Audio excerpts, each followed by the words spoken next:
We'll get back to the next section. We gather here today standing on a precipice, looking out into the very future of our nation.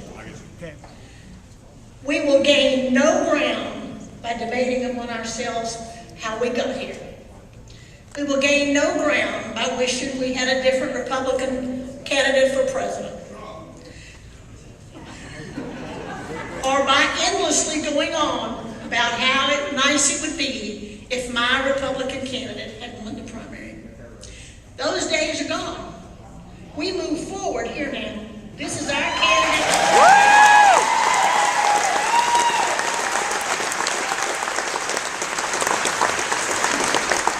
We must focus instead on the one thing that binds us together, and the one thing that we should never abandon, and that's our Constitution.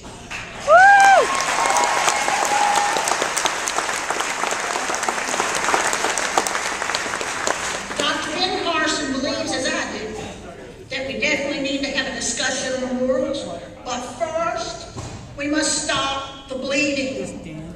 If we are truly concerned about terrorism, our military and Supreme Court, we need to stop the bleeding, end the arguments, and move on.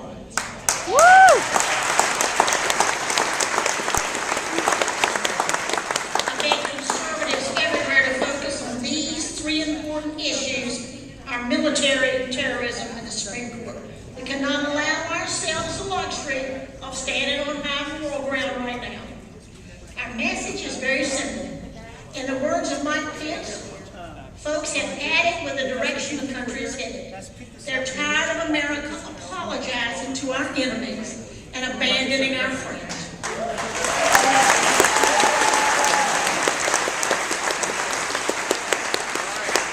They're tired of a weak and listless economy. People know we can do better. I believe we have a strong message, and we cannot stop telling it, no matter what's happening or swirling around us.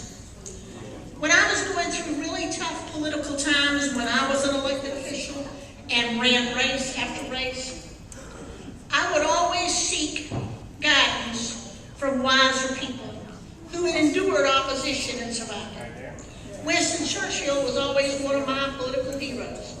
When it comes to a leader who survived in the toughest of times, people sometimes forget that Churchill was not only had to win a war against Satan himself, he also had to overcome naysayers, strong political opposition.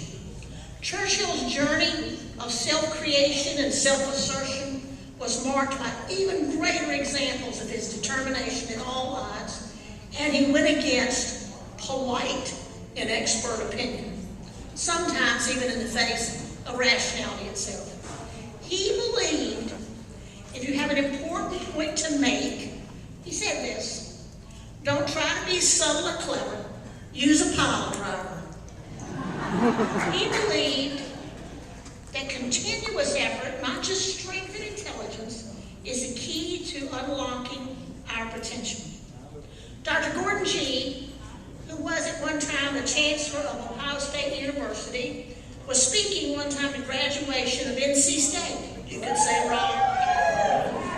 Get that out of your system.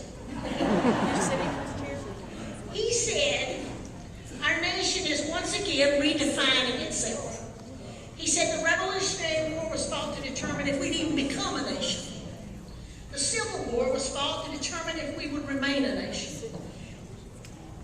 The revolution we're in today will determine what kind of nation we will be.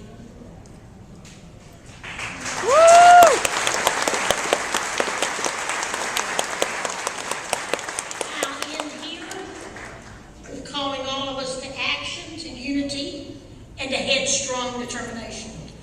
And with one last thought from Winston Churchill, who said, if you're going through hell, keep going.